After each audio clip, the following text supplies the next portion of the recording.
Hi, welcome to Comic Talk. I'm Joshua. And I'm Drew. And we're back from hiatus, and we're going to talk about Greg Rucka's Wonder Woman Volume 1 from Rebirth.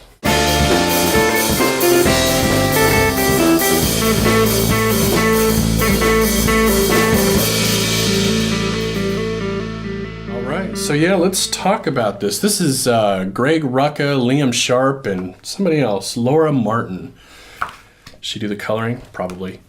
It's called The Lies, and this is actually, I think this is issue like 1, 3, 5, and 7. It's like every other issue because he's doing this thing where he's telling two stories. Do you know this at all? No, I have no idea. No. Yeah, he's telling two stories at once with different artists. Oh, and that's each cool. issue goes back and forth. One story, the other story. One's older, one's modern.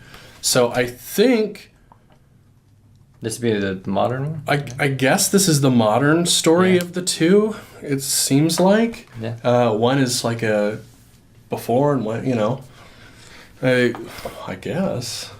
So, what did you think? Okay, so when I first started out, I was upset because it kind of immediately got into the origin story. And I swear to God, like every Wonder Woman thing I've ever experienced has followed in the same manner. It's like, I mean, it would be absurd if, like, when, say, the New 52 relaunched, if each of the individual 7 Batman titles all take you back to his parents getting shot on the first issue, like, every time they took out. So I don't know why this is a deal with Wonder Woman. Like, I don't either. I feel the need to, like, keep telling the shit over and over again. Once I got past that, I was super into it for, like, a good while. But I feel like the tail end, like the last 2 issues out of this were just they left a lot to be desired. Yeah, I had get more into that. I had a really similar experience reading it.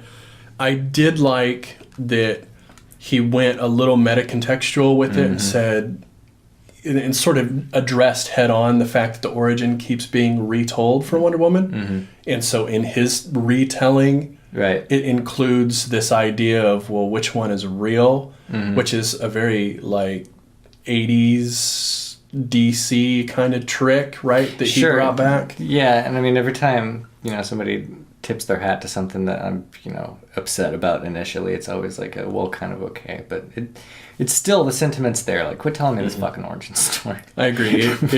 But it probably was out of his hands. They're like, okay, so you need to start with an origin story. And he's like, okay, well, how can I make this not stupid? Right. How can I address the problem of doing that head on, which he does okay here. So I'd say for like a Greg Rucka piece, I was a little let down. Yeah? Overall.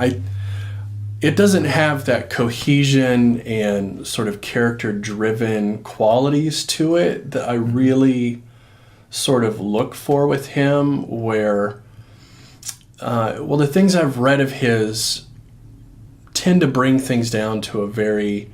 He's similar to Brubaker in a lot of ways. In fact, he's worked with Brubaker on things before because they have it reads like him in a sense. Yeah, they have a very similar style.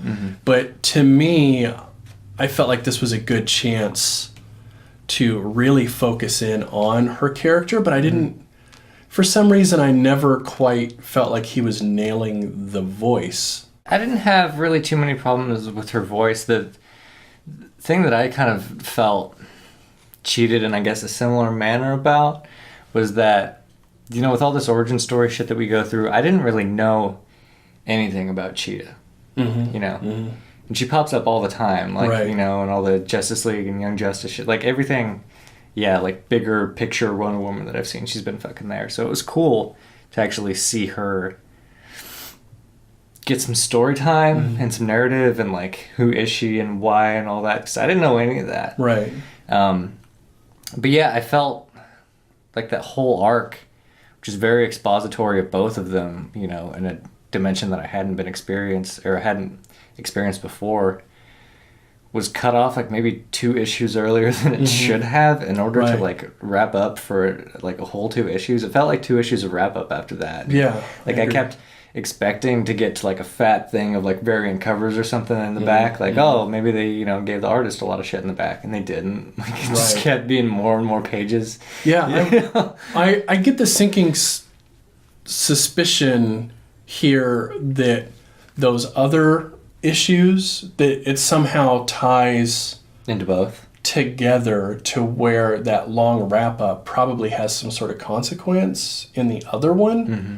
I have to imagine that we're missing something in the flow of the story here. And I think what you're getting at is partially what I'm trying to say. I think you just, your problem with it sort of manifested in a different way, but I think it's the same problem in that the characters, they do and they say things, but they don't, they felt generically presented in a way, or maybe like simplified voicing, right? You get all of the ideas and the iconic concepts of who they are and what they do, but it feels very much like, I guess, everything else that I've read from Rebirth in that it feels like reined back. Like, let's not overdo it with the monologue. Let's not go too deep into motivation. Let's give the big red, white, and blue, black and white sort of motivation and move forward, you know? Yeah, the Snyder climax. Right, so to speak. Yeah. I can definitely see. It was less like that than everything else in Rebirth. I agree. I do agree there. Which is good. I can see why this is some people's example of, like, not everything in Rebirth is shitty. Right. But yeah, it's still... I see what you mean. It's very restrained in ways that I wish it wasn't, you know. Given the capabilities of the author, it's like, why would you put him on that and then, like, put restrictions on his strong point? Right. It's just silly. Like, exactly. Yeah. I feel like a lot of the dialogue could have been longer. This is one of those instances where it probably could have done with more dialogue on the page, more conversation on the page, more... Well, I think just a longer story in general would have made sense. You know? Right, more decompressed, right? Yeah. I Definitely. mean, it was a lot of story that they told in, like, the first three issues, I think. This 5-issue trade, probably.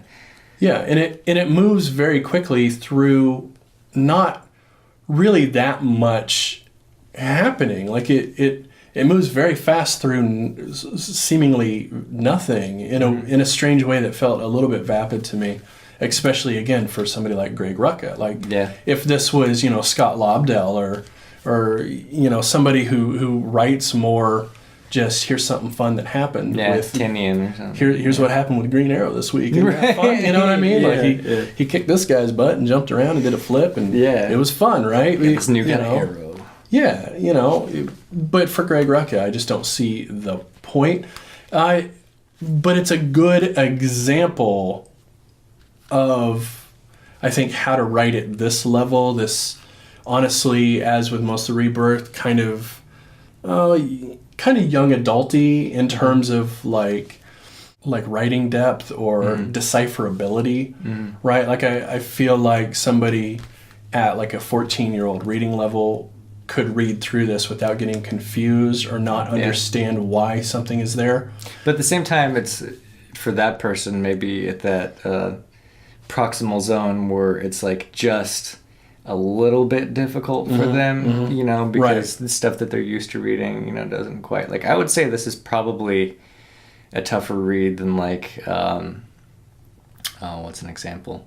To Kill a Mockingbird or something like that. Okay. You know, or at least it challenges you to, you know, be in different people's heads and perspectives. Connect dots a little. Yeah, right. Yeah. But it's still, like, not an adult title by any means. Right. There's nothing that happens in the book that has any sort of reference to ideas, concepts, or meaning outside of itself. You know what I mean? It's very self-contained, narrative, story-driven. It's the conversations that happen are really just there to either move the story forward or to grow the character a little. But there's no deeper meaning or thought into any of it, which you know is really, I think, has been our main complaint on Rebirth, and I think is what they're going for. I mean, not to be too disparaging, but I think that's kind of the point here is to rein it back and make them adventure books, make it stories about characters going on adventures, right? Yeah. At the same time, though, like, being Wonder Woman, like, I kind of had this hope that they would sort of hit that deeper note and bring in, like, a lot of, like, allegory to mythology Right. and stuff like that. Like, it's all, like, right fucking there, I know. But it's like nobody ever does it. Yeah, nobody ever quite writes the Wonder Woman that I want to read. Right. I feel like I feel like it's got to be out there somewhere, and we just haven't hit upon it. But Yeah, we haven't read the right origin story. But yeah, right. But at the same time, I think Wonder Woman does have that reputation of a character that's never been fully utilized, right? Like there is no like all-star Wonder Woman, Right. or the Dark Knight Returns for Wonder Woman, or Wonder Woman Red Sun. There's none of, like, all of these other characters have these moments where they took the character and made them deeper, and I don't think it's ever even been done with Wonder Woman. And again, it was not here either. Yeah, no, she's just been kind of like the female aspect of the Justice League. Right. Yeah. So artistically, how'd you feel about the art in here? We can sort of... the only time anything visual really, because I mean things don't really stick out to me unless they're like especially bad or good.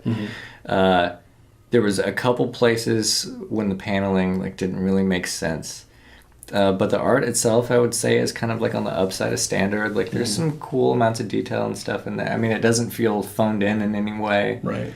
so that's good. Yeah, it has that heavy burden on the coloring to do a lot of the heavy lifting, which I think is pretty standard with DC. It's kind of what I think of when I think of like DC house style is there's a lot of pencil detail, and then the inker sort of goes in and leaves a lot of that out, and then the colorist goes back in and adds it again. Right. And you get sort of these smooth gradient faces and a lot of soft detail, right? There's a lot of detail, but everything's a little soft, which not really the way I'd like to see Wonder Woman. I think Wonder Woman could do with like a really gritty, powerful, like heavy inker, like Probably. hashing, and you know, that real sort of... But I still don't know necessarily that they have their demographic for her figured out. I don't think so either, yeah. Or they're trying to push her in a way that maybe she doesn't necessarily, it's... Which I can understand, it's kind of like if I wanted to make a show about ponies for little girls to watch and a bunch of like dudes with neck beards started showing up to the convention, it's like, well, what do you do at that point? Right. Right. Which way do you go? Right. Yeah. Which may be, hyperbolic as it may be, kind of like a similar thing, what's happening with them. Like they want her to be the Superman to little girls, so little girls go out and buy it and stuff. But they just don't care about her. Like, right. But then they put Greg Rucka on it, but then they still want some of that. Like it doesn't... Yeah. There's a lot of things that don't quite jive, right, for me. And artistically, I just kind of felt the same way where... It was fine. It's fine. And I think really my biggest problem with it is I just don't think the penciler and the colorist are a good match. I don't think they work well together. They're both fine at what they do. In fact, I think the pencilist probably... It's pretty good. I think the penciler, I'd like to see some of just the original pencil work because it looks like it's probably really cool. But then, the colorist goes in and does sort of the standard DC wash and it just sort of kills it for me. I don't have any real complaints. There was nothing that extreme happening in here to ever really do anything. Sure. It's just maybe not as powerful as it could have been given 75% of the same content. Right. And considering, overall as a book, I would say, yeah. And you just tweak like that 25% and it would just absolutely blow you away. Right. Everything about it feels a little bit hemmed in and held back. So Restrained, overall... like the woman itself. Right. Overall, who do you think the audience is for this?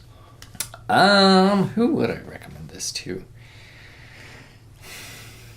Not necessarily. But I think somebody probably like teens, maybe early 20s.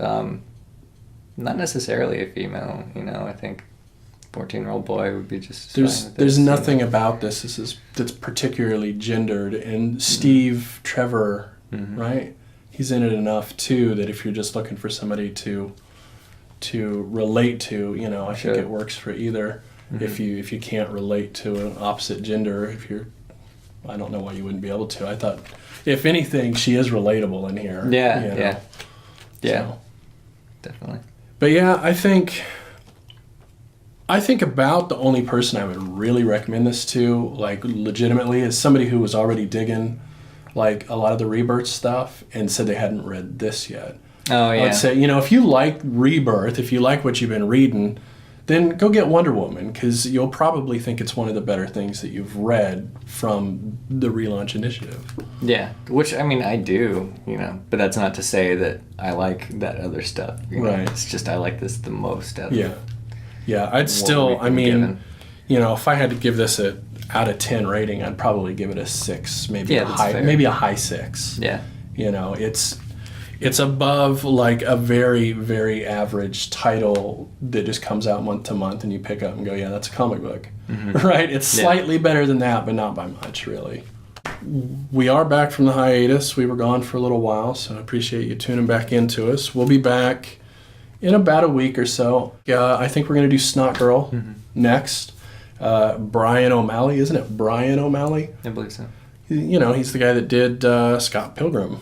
So we're going to check out his new work. It's probably going to be a pretty divisive piece, I think. You think so? Yeah, in general, not maybe between us. Oh, okay. But I think that work will be divisive I could see that. with people. So I'll be excited to talk about that with you next week. Yes. All right. Yes. Other than that, you can check out these here. Yes. Right? There's stuff there, and there's that in the middle. You can't see my finger when I do this. So it's right there. So right. do that. Bye. Okay.